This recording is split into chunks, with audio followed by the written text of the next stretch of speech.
जमलेल्या माझ्या तमाम हिंदू बांधवांनो, भगिनींनो आणि मातांनो,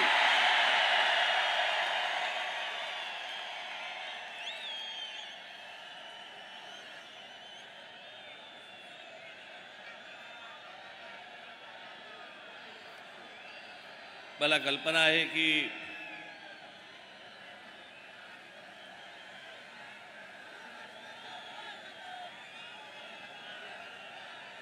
बसायला सोडा पण उभं राहायला पण जागा नाहीये.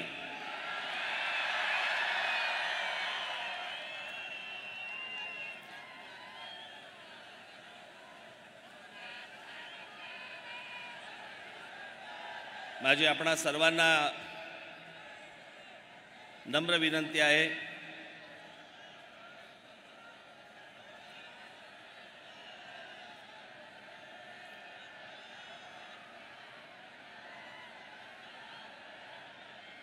की आपल्या घोषणा, आपलं बोलणं हे जर थांबलं तर मला अनेक विषय आपल्याशी आज बोलता येतील. मी आता येत असताना बाहेर देखील आज अजून हजारो लोक आहेत बाहेर की त्यांना आतमध्ये येता येत नाहीये कारण आतमध्ये जागाच नाहीये.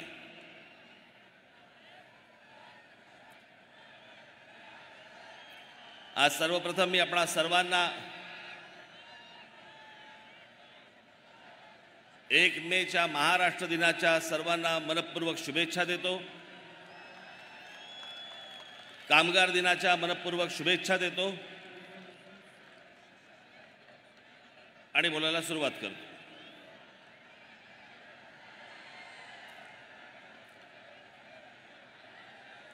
खरं तर सभा होणार नाही होणार, राज ठाकरेंनी सभा घ्यावी न घ्यावी,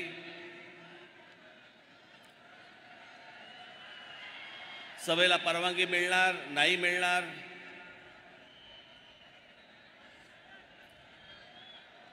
खरं तर हे का ही गोष्ट केली मला अजूनपर्यंत समजलेली नाही.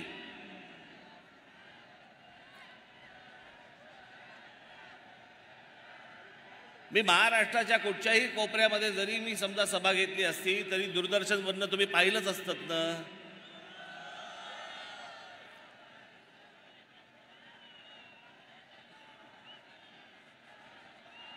मुंबईला गुढीपाडव्याच्या दिवशी एक सभा घेतली,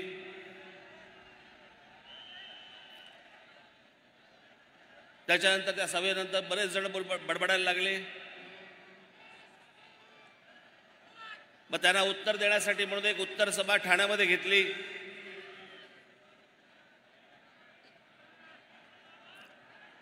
खरं तर 2च सभा मी घेतल्या.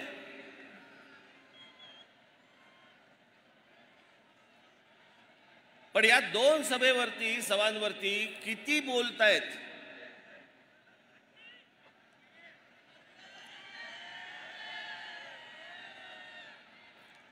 आणि मग ही ज्यावेळेला ठाण्याची सभा ज्यावेळेला झाली त्यावेळेला माझ्या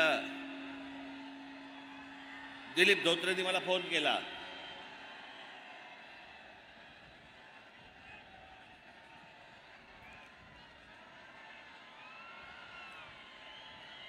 बसतील शांत, जागा नाही, ऐकता येणार नाही त्यांना.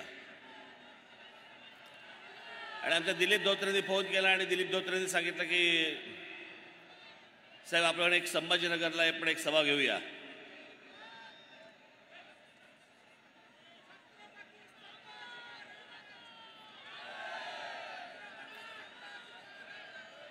आणि म्हटलं हा तर संभाजीनगर हा तर महाराष्ट्राचा मध्य,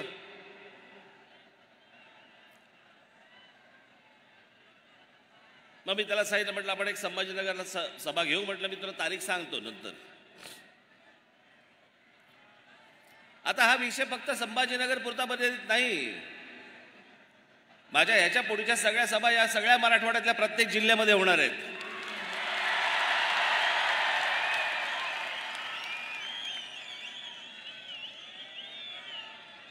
तसंच विदर्भातही जाणार आहे.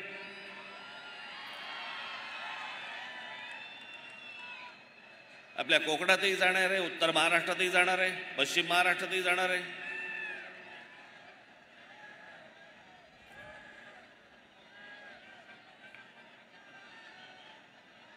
पण या सभांना आडकाठी आणून काहीच होणार नाही. मी कुठेही बोललो तरी ते लोकांपर्यंत पोहोचणारच आहे.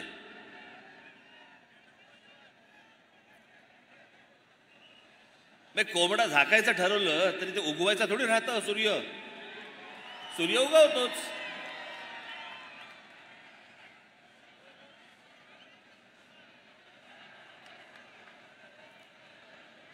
पण आज या ऐतिहासिक संभाजीनगरमध्ये जी काय उरली सुरली जी काय आहे ती म्हटलं आता जरा संभाजीनगरमध्ये काढू.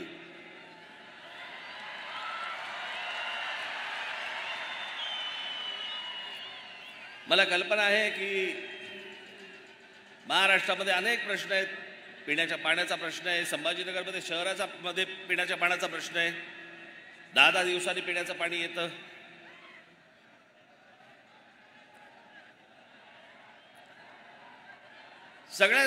सगळेच अडचणी आहेत. सगळेच प्रश्न प्रलंबित आहेत.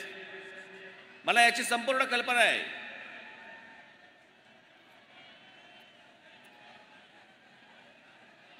पण आजचे जे काही प्रमुख विषय आहेत या प्रमुख विषयांना धरून मी आजचं तुमच्याशी बोलणार आहे.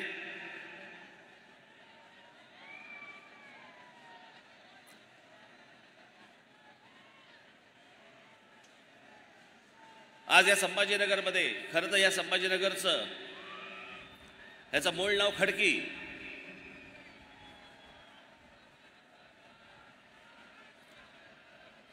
आपल्या दोन्ही राजधान्या इथल्याच.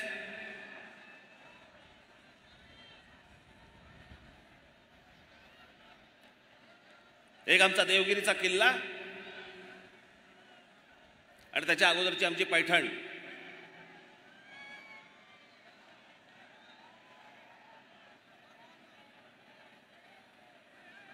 मला असं वाटतं आजचा महाराष्ट्र दिन 1 मे आपण साजरा करताना पहिल्यांदा आपण थोडासा महाराष्ट्र नीट समजून घेणं गरजेचं आहे.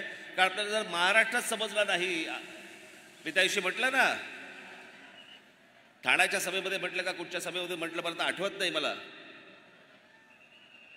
पण जो समाज इतिहास विसरला त्याच्या पायाखालचा भूगोल सटकलेला आहे. त्याच्या पायाखालची जमीन सटकलेली आहे.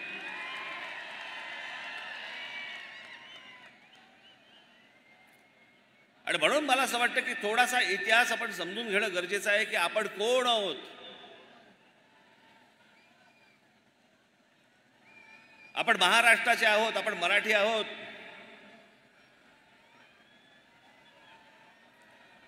या महाराष्ट्राने आजपर्यंत या देशाला काय काय दिलं. मुळात हा कधी देश असा नव्हता. ही भूमी होती एक.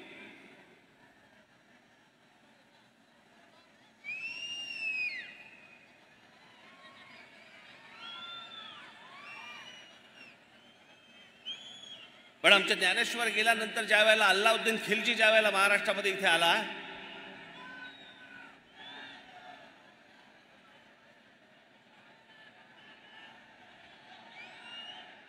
आणि आमच्या देवगिरीच्या किल्ल्यामध्ये ज्यावेळी शिरला, काय चाललं रे तिकडे?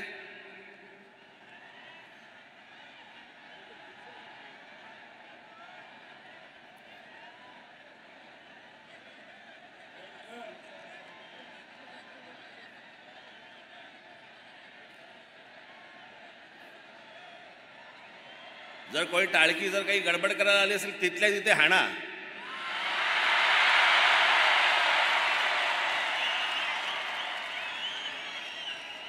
महाराष्ट्र नवनिर्माण सेनेची सभा आहे. इथे वेडवाकडं कराल ना, चौरंग करून घरी पाठवीन.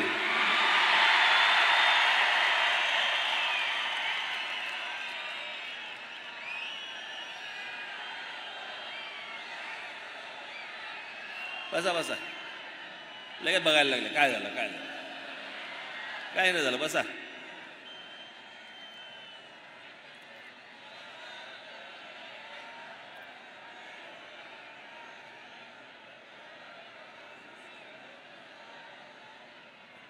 या एका अल्लाउद्दीन खिलजीने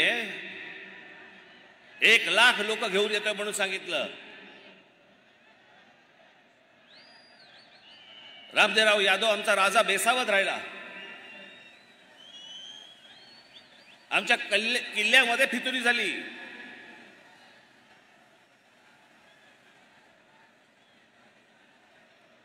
आणि ते 1 लाख लोक नव्हतीच येणारी.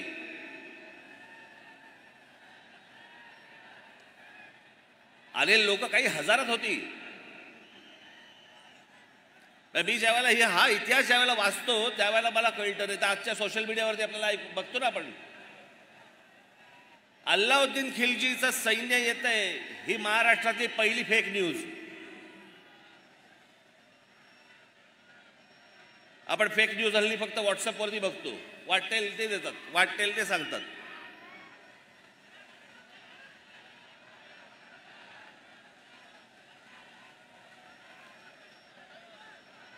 आमच्या महाराष्ट्राची कन्या रामदेवराव यादवांची मुलगी हिला अल्लाउद्दीन खिलजी पळवून घेऊन गेला.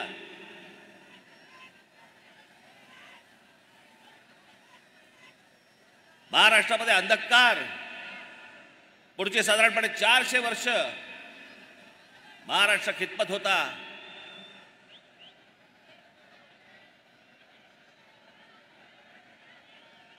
या महाराष्ट्रातल्या माझ्या माता भगिनींवरती अत्याचार होत होते, बलात्कार होत होते, मंदिरं पाडली जात होती.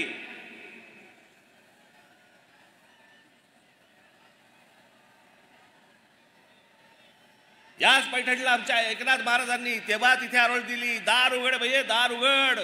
हे नाही पाहत आता पावत.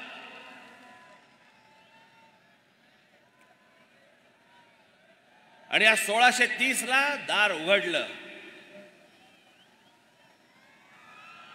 आमच्या छत्रपतींचा जन्म झाला.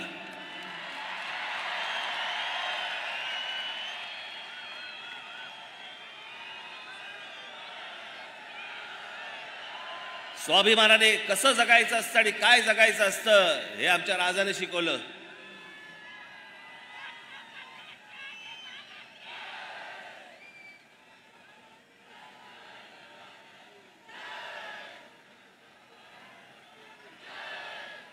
महाराज गेले. इथे आमच्या नांदेडला राहणारे खूप मोठे लेखक नरहर कुरुंदकर, या कुरुंदकरांच्या पुस्तकामध्ये फार छान वर्णन केलेलं आहे त्यांचं.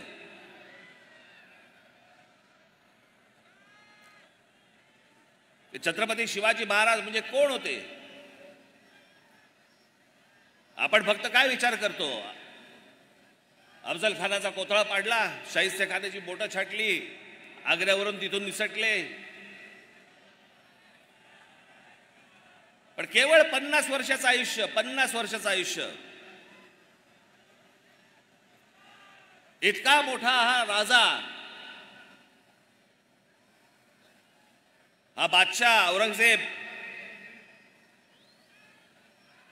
हा शिवाजी महाराजांना तिथून निसटल्यावरती मारण्यासाठी म्हणून इथे आला, सगळं काही सोडून. महाराष्ट्रामध्ये औरंगजेब आलाय 1681 साली आणि महाराजांचा मृत्यू झालाय, महाराजांचं निधन झालंय 1680 साली. औरंगजेबाला माहित नव्हतं का की ज्याच्यासाठी म्हणून आपण महाराष्ट्रामध्ये चाललेलो आहोत तो माणूसच राहिलेला नाहीये. आपण कशासाठी चाललोय. तरी पुढची 27 वर्ष हा औरंगजेब या महाराष्ट्रामध्ये इथे राहिला आणि इथं मेला. 27 वर्ष परत कधी आग्र्याला गेलेला नाहीये. इथे संभाजीराजे त्यांच्याशी लढले, संताजी धनाजी लढले, राजाराम महाराज लढले, ताराराणी साहेब लढल्या.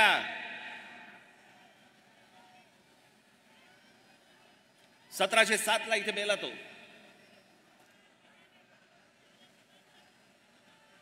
औरंगजेबाने जी पत्र पाठवलेली आहेत ना,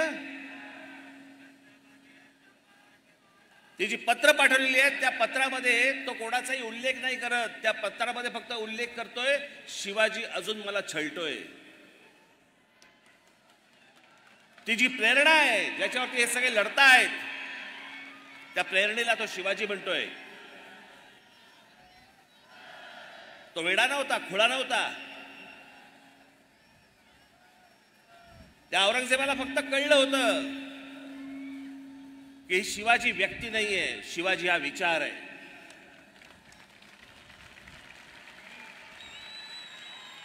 छत्रपती शिवाजी महाराज हा एक विचार आहे आणि हा जर विचार या भूमीमध्ये पसरला तर आपलं काही खरं नाही. आणि तेच झालं. संपूर्ण मराठेशाहीने उद्ध्वस्त केलं मोगल साम्राज्य. आज पाकिस्तानामध्ये असलेला तो अटोक किल्ला, ज्याला आपण म्हणतो ना अटकेपार झेंडे फडकवले मराठ्यांनी, तो अटोक किल्ला, तिथे भगवी पताका फडकली. हा संपूर्ण मराठेशाहीचा इतिहास आपण विसरलो. आम्हाला काहीच माहित नाही. आम्ही फक्त पुण्यतिथी आणि जयंत्या फक्त साजऱ्या करतोय आम्ही महापुरुषांच्या.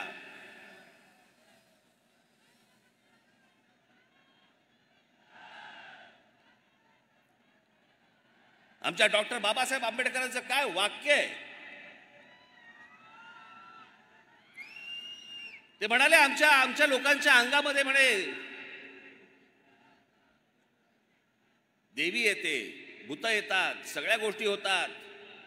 काय वाक्य आहे त्यांचं, अप्रतिम वाक्य आहे.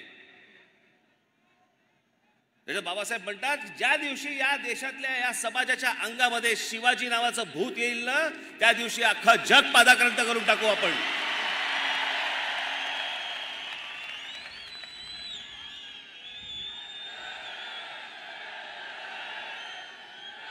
आमच्या अंगात शिवाजी आला पाहिजे.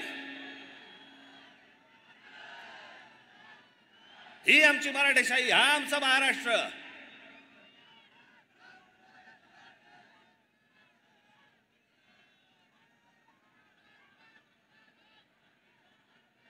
आज काय महाराष्ट्राची परिस्थिती झाली आहे. आमच्या महाराष्ट्राची आबरू वेशीवरती टाकली जाते. रोज आमच्या महाराष्ट्रामधले नेते वाटतेल ते बरळतायत, वाटतेल ते बोलतायत.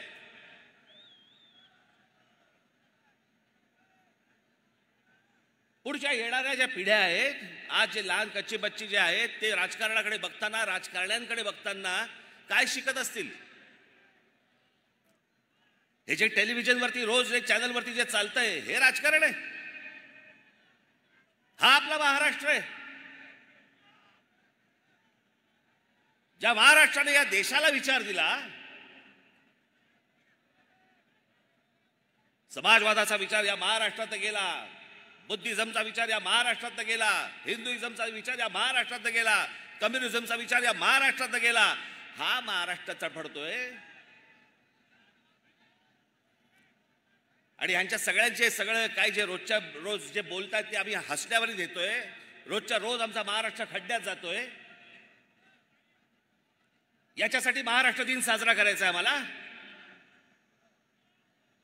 की ज्यातनं आम्ही काही प्रेरणाच घेणार नाही आहोत, ज्यातनं आम्ही काही बोधच घेणार नाही आहोत. सर्वात जास्ती समाज सुधारक या महाराष्ट्राने दिले, विचारवंत या महाराष्ट्राने दिले. एक गोष्ट अशी नाही की जी महाराष्ट्रामध्ये कधी जन्माला नाही आली, महाराष्ट्राने इतरांना दिली. आणि आज काय महाराष्ट्राची हालत करून ठेवली आपण. आई बहिणीवरनं शिव्या घालतायत. कोणी मुद्द्याचं बोलायलाच तयार नाहीये. सगळेजण मुद्द्यावरती बोलतायत. आम्ही काय शिकवतोय तरुणांना? हुल्लडबाजी. याचं कारण आमचं लक्षच नाहीये.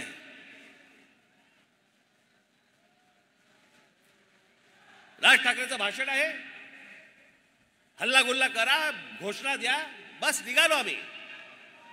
आम्हाला यातनं काही घ्यायचं नाही. इथेच मरतो आपण. या आमच्या हाताला काही लागत नाही.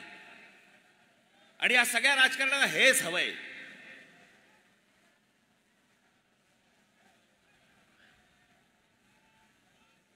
माझी 2 भाषणं काय झाली, त्याच्यावरती सगळे काय फडफडायला लागले.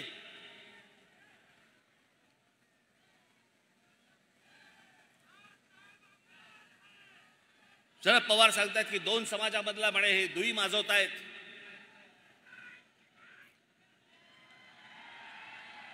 हे महाराष्ट्र आणि देशासाठी म्हणे योग्य नव्हे. मी दुई माजवतोय. पवार साहेब, आपण जाती जातीमध्ये जे भेद निर्माण करताय ना, त्याने दुही माजती आहे.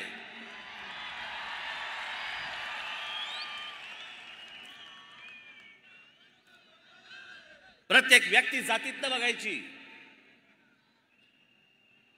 हातामध्ये पुस्तक घेतल्यानंतर पुस्तकाचा लेखक कोणत्या जातीचा आहे त्याचा विचार करून बोलायचं. मी त्या दिवशी जेव्हा बोललो, आज आत्ता घरी जेव्हा जाल त्यावेळेला युट्यूबवरती काढून बघा, सर्व राष्ट्रवादी काँग्रेसच्या आतापर्यंतच्या सभा काढून बघा. कधीतरी शरद पवार साहेबांनी महाराजांचा, छत्रपती शिवाजी महाराजांचा उल्लेख केलाय का? आत्ता बोलायला सुरुवात झाली. आत्ता सुरुवात झाली मी बोलल्यावरती, तोपर्यंत काही नाही. आणि काहीतरी व्हिडिओ काढतायत, तल्लीन झालेत आणि गीत रामायण ऐकतायत आणि बाजूला शिवाजी महाराजांचं पुस्तक ठेवलंय. कशासाठी खोटं करताय?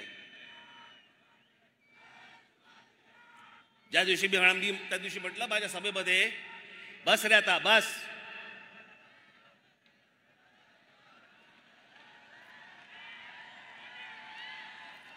त्या दिवशी जेव्हा मी म्हटलं की शरद पवार साहेब हे नास्तिक आहेत, लागलं, झोमलं.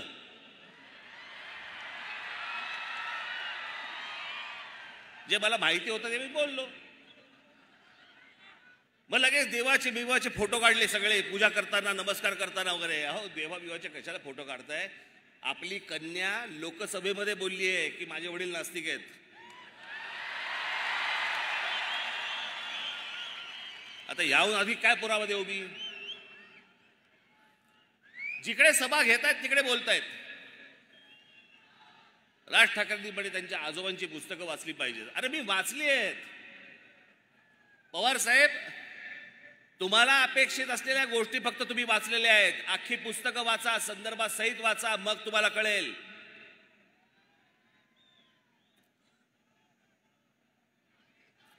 माझ्या आजोबांनी जे लिहून ठेवलंय ते जर समजा तुम्ही नीट वाचलं तर ते परिस्थितीला धरू नये. ते व्यक्तिसापेक्ष आहे.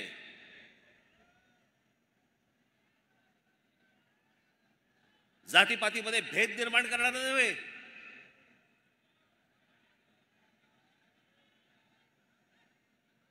हा आपला हिंदू धर्म मानणारा माणूस होता, तो त्याची पूजा करणारा माणूस होता.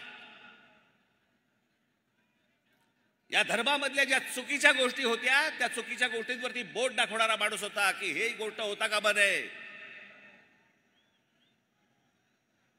माझे आजोबा हे भटभिक्षुकीच्या विरोधात होते.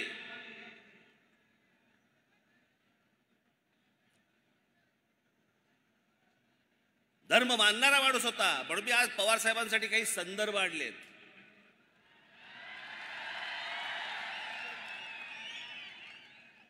आपण ते ऐकावंच, पण या टेलिव्हिजन चॅनलच्या माध्यमातून मी आपल्याला सांगतोय, संपूर्ण महाराष्ट्राने देखील डोळे उघडे ठेवून, कान देऊन याच्या पुढची मी काही काही गोष्टी ज्या सांगणार त्या ऐकाव्यात की ह्या लोकांनी कसं विष पसरवलं ते महाराष्ट्रामध्ये जातीचं.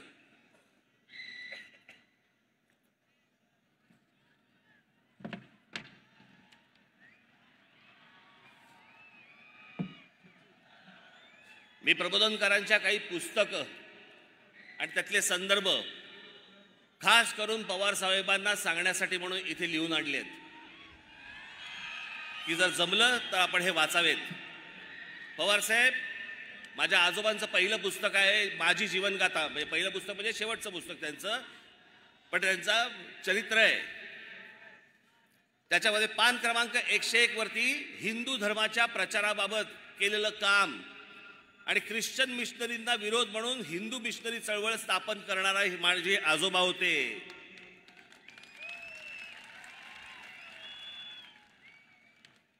महाराष्ट्रामधला नवरात्रोत्सव आपल्याला कल्पना नसेल, सार्वजनिक नवरात्रोत्सव सुरू करणारे माझे आजोबा होते, प्रबोधनकार ठाकरे होते.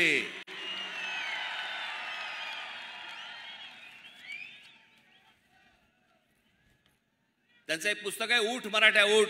या पुस्तकामध्ये हिंदू धर्मीयांवरच्या अत्याचाराबाबतची माहिती आहे. पवार साहेब जरूर वाचा.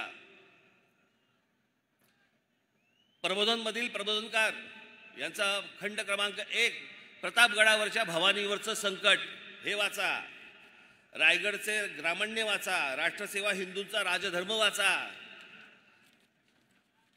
आपल्याला जेवढं पाहिजे ना तेवढंच वाचू नये. हे जे विष या माणसाने जे कालवलं ना, मी जे सतत सांगतोय की राष्ट्रवादीचा जन्म झाल्यानंतर महाराष्ट्रामध्ये जातीपातीचं राजकारण मोठ्या प्रमाणावरती सुरू झालं. जात प्रत्येक जण मानत होता, जात प्रत्येकाला प्रिय होती, पण दुसऱ्या जातीबद्दलचा द्वेष हा राष्ट्रवादी काँग्रेसच्या जन्मानंतर सुरू झाला.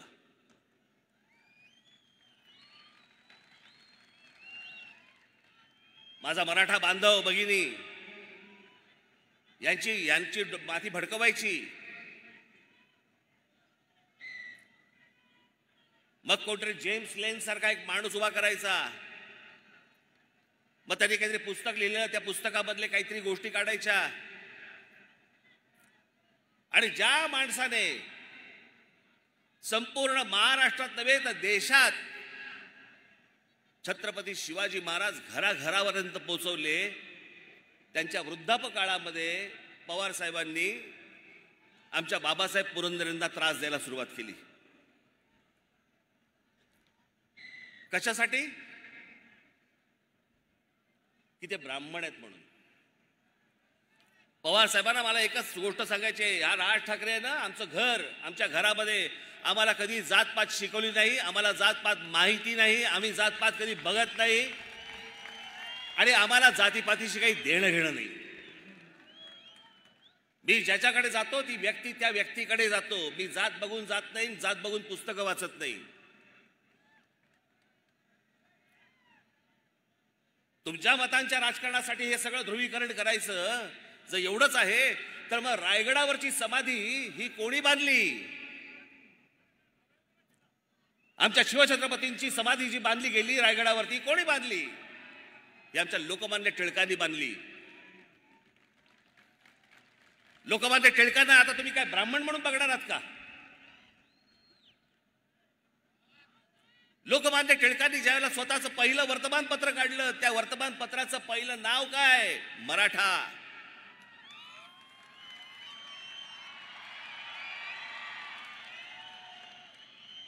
हे पवार साहेब कधी सांगणार नाहीत. आता जेम्स लेन इतकी वर्ष बघा, हे माणसं सत्तेमध्ये होती, खेचून आणायचा होता त्या जेम्स लेनला, विचारायचा होता तुला कोणी सांगितलं हे?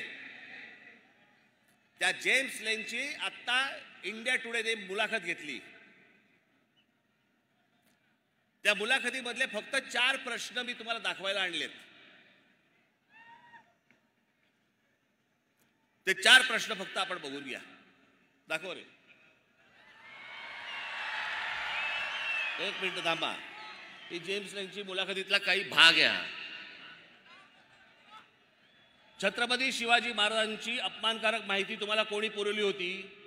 तुम्ही प्रश्न चुकीच्या पद्धतीने विचारत आहात. हे जेम्स लेन सांगतोय, मला कोणीही माहिती पुरवली नाही. माझं पुस्तक लोकांमध्ये प्रचलित असलेल्या कथांबद्दल आहे. या कथा सांगत असलेल्या लोकांनी नरेटिव्ह सेट करून ठेवलं त्याबद्दल आहे. काही लोक रामदास यांना शिवाजी महाराजांचे गुरु मानतात, तर काही तुकाराम महाराज यांना शिवाजी महाराजांचे गुरु मानतात. यातलं खरं काय आहे त्यात मला काही रस नाही. पण एक गट पहिल्या नरेटिव्हच्या बाजूने आहे तर दुसरा दुसऱ्या नरेटिव्हच्या बाजूने आहे. असं का? पुढे तुमच्याकडे असलेल्या अपमानकारक माहितीचा आधार काय? जेम्स लेन, माझं पुस्तक काळजीपूर्वक वाचणाऱ्यांच्या लक्षात येईल की मी कुठलंही ऐतिहासिक तथ्य मांडल्याचा दावा केलेला नाही. मी शिवाजी महाराजांचा अपमान केलाय अशी टीका करणाऱ्यांनी चुकीचा अर्थ काढलाय. पुन्हा सांगतो, मी कथांबद्दल बोलतोय, इतिहासातील तथ्यांबद्दल नाही. पुढे या विषयाबाबत तुमचं बाबासाहेब पुरंदरेंशी बोलणं झालं होतं का? त्यांचं म्हणणं काय होतं? मी कधीही बाबासाहेब पुरंदरेंशी एका शब्दानेही बोललेलो नाही. पुढे महाराजांबद्दलचे अपमानकारक शब्द तुम्ही मागे घेतले ते कशामुळे? युक्तिवाद करताना मी पुरेशी काळजी घेतली नाही, त्याचा परिणाम इतरांना भोगावा लागला. ज्याच्यावरनं 10-15 वर्ष राजकारण केले या महाराष्ट्रामध्ये पवार साहेब तुम्ही, तो जेम्स लेन सांगतो मी कोणालाही भेटलेलो नाहीये. ते माझं ऐतिहासिक पुस्तक, माझ्या ज्यामध्ये इतिहास नाहीये. तुमची केंद्रामध्ये सत्ता होती, तुम्ही कृषी मंत्री होतात, का नाही फरफटत आणला त्याला? का महाराष्ट्राची डोकी फिरवलीत? कशासाठी हे विष पाजलत तुम्ही लोकांना? कशासाठी विष पाजलत? नवीन वाद उकरून काढायचे. शिवाजी महाराजांचे गुरु रामदास स्वामी होते का नव्हते? रामदास स्वामींकडे परत तुम्ही जातीने बघणार आहात?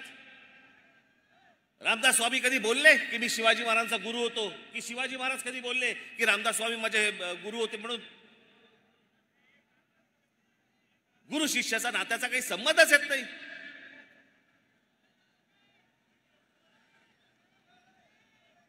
जे रामदास स्वामीने आजपर्यंत जे शिवाजी महाराजांवरती लिहून ठेवलेलं आहे ना,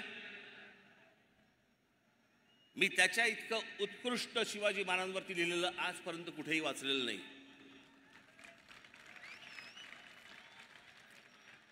जे त्यांनी लिहून ठेवलंय ना, निश्चयाचा महामेरू, बहुत जनासे आधारू, अखंड स्थितीचा निर्धारू, श्रीमंत योगी, त्याच्यातल्या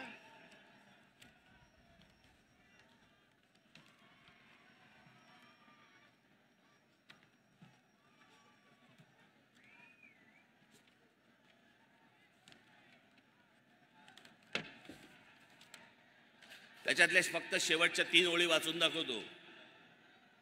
लाऊडस्पीकरवरती येणार पण थोड्या वेळाने.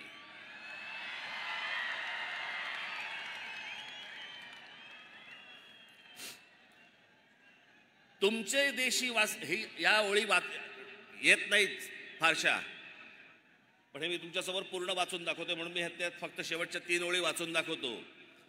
तुमचे देशी वास्तव्य केले परंतु वर्तमान नाही घेतले, ऋणानुबंध विस्मरण झाले काय नेणो, सर्वज्ञ मंडळी धर्ममूर्ती काय सांगणे तुम्हाप्रती, परी धर्म संस्थापनेची कीर्ती सांभाळली पाहिजे.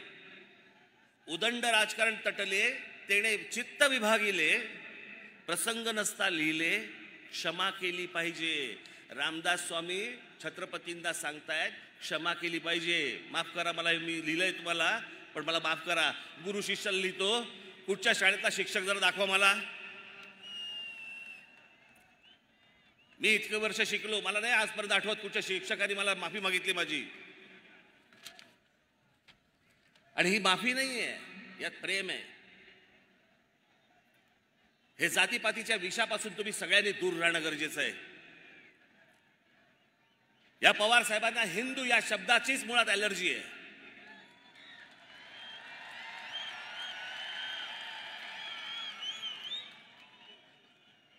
प्रत्येक वेळेला बोलताना शाहू फुले आंबेडकरांचा महाराष्ट्र, हो तो आहेच, आमच्या शाहू फुले आंबेडकरांचा महाराष्ट्र आहे, पण त्याआधी आमच्या शिवछत्रपतींचा महाराष्ट्र आहे. त्यांचा विचार घेऊन ते पुढे गेले, त्यांचा विचार घेऊन ते पुढे गेले. पण कधी पवार साहेबांच्या तोंडी शिवाजी महाराजांचं नाव कधी ऐकलं नाही. मी आता काढल्यानंतर आता बोलायला लागले. आणि हल्ली काय गोष्टी काय लपून राहत नाहीत. त्या सगळ्या राष्ट्रवादीच्या सभा तुमच्या समोर आहेत, घरी जाऊन बघू शकता. फोटो पण नसतो, फोटो पण कधी नसायचा, आता सुरू केलं लावायला. या सगळ्या गोष्टींपासून मी हे मुद्दामून आपल्याला सांगतोय, कारण हे जे सत्य जे चालू आहे ना त्यांचं. आणि पवार साहेब, पहिली गोष्ट आपल्याला निश्चितपणे सांगतो, मी जात मानत नाही, मला जातीशी काही देणं घेणं नाही. इथे कोणा ब्राह्मणांची बाजू घेण्यासाठी म्हणून मी पण उभा नाहीये आणि कोणाचीच बाजू घेणार नाहीये. महाराष्ट्र असा कधी नव्हता. याच आमच्या शिवछत्रपतींनी आम्हाला शिकवलं. 18 पगड जातींना घेऊन स्वराज्याची स्थापना केली. या 18 पगड जाती या महाराष्ट्रासाठी झटत होत्या. त्या 18 पगड जातींमध्ये विष घालवलं तुम्ही का? तुम्हाला सगळ्यांमधनं मतं पाहिजेत म्हणून, आमदार निवडून यायला पाहिजेत म्हणून? अहो, एवढ्याशा छोट्याशा गोष्टीसाठी म्हणून हे कालवलेलं विष कुठपर्यंत गेले बघा. शाळा कॉलेजपर्यंत गेलं. शाळेमध्ये मुलं एकमेकांकडे जी सहज जायची, सहज भेटायची, ती आता विचार करायला लागली, हा कोणत्या जातीचा आणि तो कोणत्या जातीचा, याच्याशी मैत्री करू की नको, ह्याच्याशी मैत्री करावी, इथपर्यंत घाण राजकारण आणलं. आणि म्हणून महाराष्ट्र दिवस साजरा करायचा आम्ही. मी त्या दिवशी म्हटलं ना, अरे आम्ही जातीतनं बाहेर येत नाही आहोत. आम्ही हिंदू कधी होणार, आम्ही मराठी कधी होणार.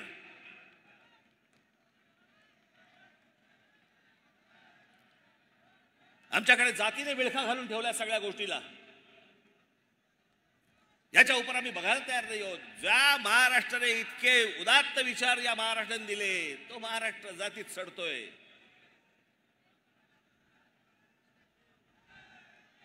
त्याचा दिवस साजरा करायचा आम्ही?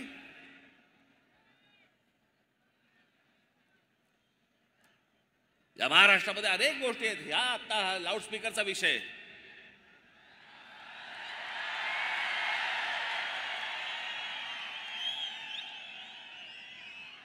त्याशी एका पत्रकाराने मला विचारलं, नाही एकदम लाऊडस्पीकर अचानक. म्हटलं अचानक? बरं कधी काढला की तुम्ही विचारणार अचानक? कधी काढायचाच नाही का? मी त्याच्या अगोदरच्या माझ्या क्लिप्स दाखवल्या होत्या त्याशी. याच्या अगोदर अनेकदा बोललोय. बरं हा काही लाऊडस्पीकर हा नवीन विषय नाहीये. हा काही मी पहिल्यांदा मांडतो अशातला विषय नाहीये.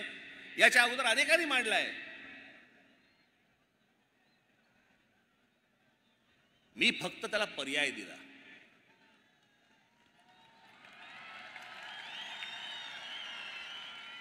की लाऊडस्पीकर मशिदींवरचे लावून जर समजा तुम्ही गोंगाट करणार असाल तर त्या मशिदींच्या बाहेर आम्ही हनुमान चालीसा पढू, मोठ्याने लावू.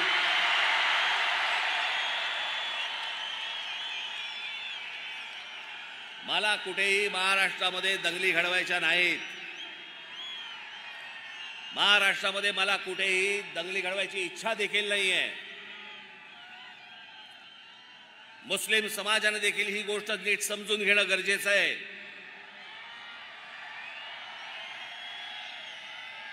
त्या दिवशी माझ्याकडे नाशिकला एक जण पत्रकार आले आणि ते पत्रकार मला ते मुस्लिम समाजातले होते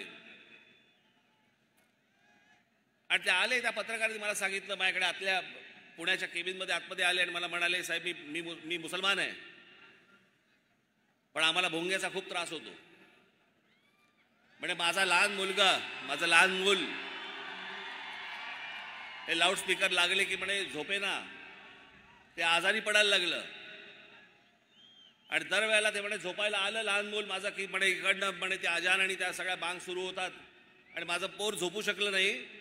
मग मी अनेकदा त्याला सांगितलं, पण एकदा मी मशिदीत गेलो, तिकडचे मौलवी होते, त्याला सांगितलं की माझ्या मुलाला त्रास होतोय तुमच्या भोंग्याचा, तुम्हाला जे काय पठण करायचं असेल ते मशिदीच्या आत करा, आम्हाला या लाऊडस्पीकरचा त्रास होतोय. त्याच्यानंतर त्यांनी काहीतरी कमी केलं आणि त्या दिवशी पण मी सांगितलं होतं, आज परत मी तुम्हाला सांगतो, लाऊडस्पीकर हा सामाजिक विषय आहे, हा धार्मिक विषय नव्हे. आणि लाऊडस्पीकर या विषयाला जर समजा तुम्ही धार्मिक वळण देणार असाल तर त्याचं उत्तर आम्हाला धर्मानेच द्यावं लागेल, एवढं पण तुम्ही लक्षात ठेवावं.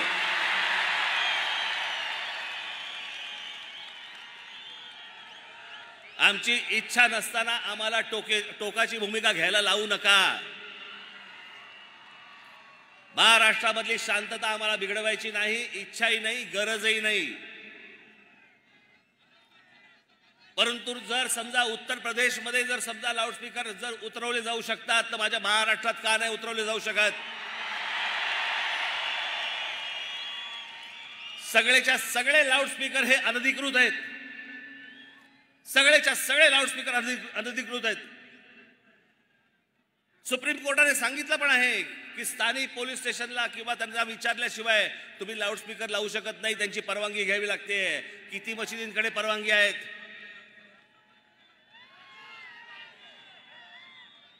कोणाचकडे परवानग्या नाही आहेत. मला कोणीतरी सांगितलं, कालच कोणीतरी सांगितलं, इथे संभाजीनगरमध्ये 600 मशिदी आहेत. बांगेची कॉन्सर्ट चालते की काय इकडे?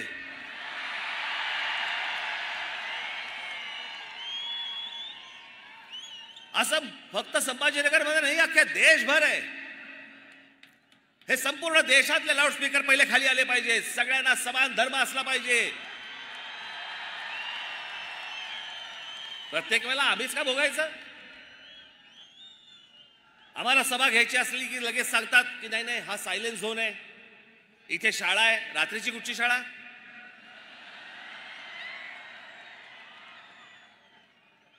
हा सायलेन्स झोन आहे, इथे शाळा आहे, इथे मंदिर आहे, इथे सभा नाही घेऊ शकत. आणि ह्याना कुठेही रस्त्यावरती येऊन तुम्ही नमाज पडताय. कोणी अधिकार दिले तुम्हाला?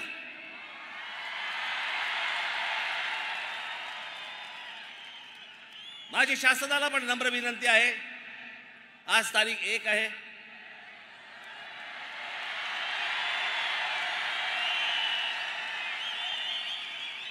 उद्या तारीख 2 आहे,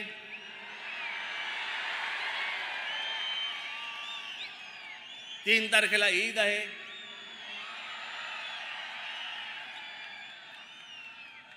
त्यांच्या सणामध्ये मला कुठच्याही प्रकारचं विष घालवायचं नाही.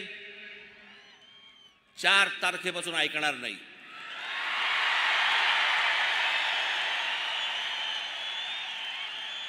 माझी महाराष्ट्रातल्या सर्व तमाम हिंदू बांधवांना, भगिनींना माझी विनंती आहे, हात जोडून विनंती आहे, जिथे जिथे यांचे लाऊडस्पीकर लागतील त्यांच्या समोर दुप्पट आवाजाने तिथे हनुमान चालीसा तुमची लागलीच पाहिजे.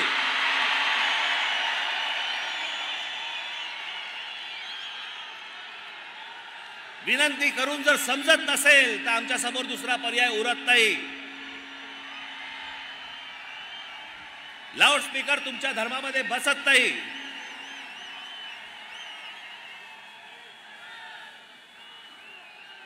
जे सुप्रीम कोर्टाचे नियम म्हणून सांगताय ना, त्या सुप्रीम कोर्टाच्या नियमामध्ये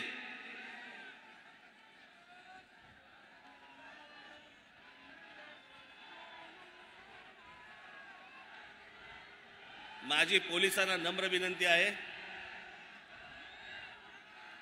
जर सभेच्या वेळेला हे बांग जर सुरू करणार असतील, आपण आत्ताच्या आत्ता ताबडतोब तोंडात बोळा कोंबावा. ह्यांना जर सहज सरळ मार्गाने जर समजा समजत नसेल तर मग त्याच्यानंतर महाराष्ट्रात काय होईल मला माहिती नाही.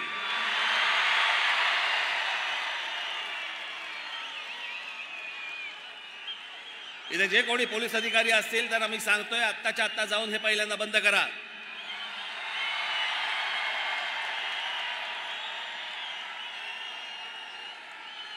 आणि माझं एक म्हणणं आहे या बाबतीत, त्यांना जर समजा सरळ भाषेमध्ये समजत नसेल ना तर एकदा काय ते तिच्या आईला होऊनच जाऊन देत.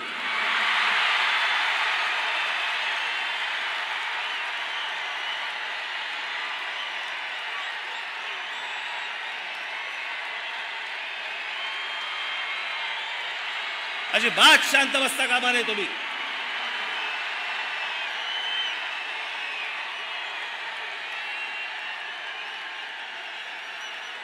संभाजीनगरच्या पोलिसांना माझी हात नम्र विनंती परत करतोय, मी आपल्याला परत सांगतोय,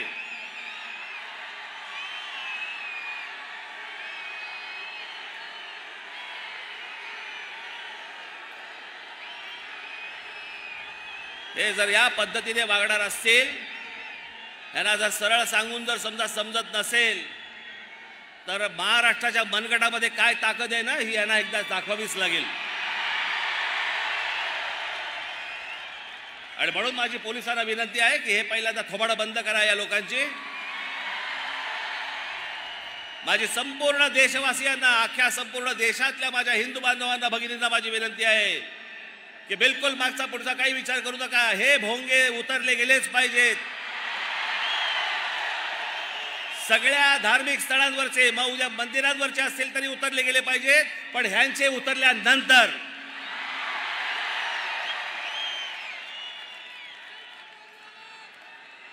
आपण सगळेजण, आज ही परिस्थिती आहे, अभी नहीं तो कभी नहीं. माझ्या देशातल्या सर्व देशवासियांना, माझी सर्व हिंदू बांधवांना, भगिनींना माझी विनंती आहे, जर हे 3 तारखेपर्यंत ऐकले नाही, 4 तारखेला हनुमान चालीसा प्रत्येक ठिकाणी मला ऐकू आलंच पाहिजे. पोलिसांकडनं वाटल्यास रीतसर परवानगी घ्या, लाऊडस्पीकरची परवानगी घ्या, त्यांना द्यावीच लागते.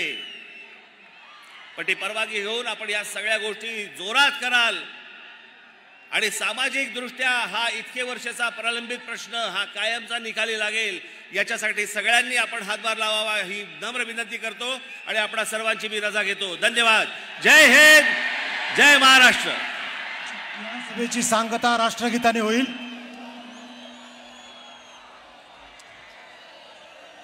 राष्ट्रगीत.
वंदे वंदे. गर्व से कहो, गर्व से कहो, माननीय राजसाहेब ठाकरे यांचं. माझी आपणा सर्व बांधवांना माझी विनंती आहे, इथे आलेल्या आपल्या सर्व माता भगिनींना आपण सर्वप्रथम सुरक्षित जाण्यासाठी आपण त्यांना सर्वांना वाट करून द्यावी. त्या व्यवस्थित सुरक्षित बाहेर पडतील याची आपण सर्वांनी दक्षता घ्यावी. जिथून जिथून आपण आलेले असाल तिथे आपण सर्वजण जाताना घरी जाताना नीट काळजी घेऊन आपण वाहनं नीट चालवून आपण घरी जावं. धन्यवाद. महिला कक्षातील महिलांना विनंती आहे, आपण कक्षातच थांबावं.